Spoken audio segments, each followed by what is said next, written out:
diwedd yn edrych yn gwbl wahanol. Gadawodd Sophie llygad grwydro bellach i Bentor Street yn sydyn. Dyma chi'n credu. Roedd rhywbeth yn dod i dochor draw stryd. Rhywbeth di oedd e! Rhywbeth tal oedd e! Rhywbeth diawl! Asariad! Asariad!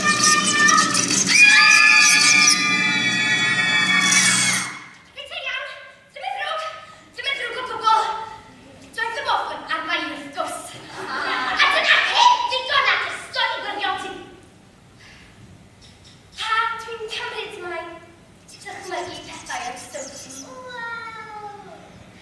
Doedd dim byd. Dyn.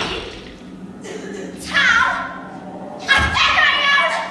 Oi, miss, ond fe oedd y letterman. Y cawr mawr mwy. Ond doedd e ddim mor wailan. Gweddill.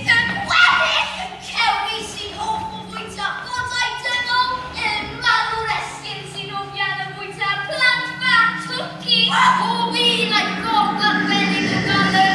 Blodau dynol. Y fenig sy'n esgyn sy'n fwyta bod e'n gwaith ar barn yma.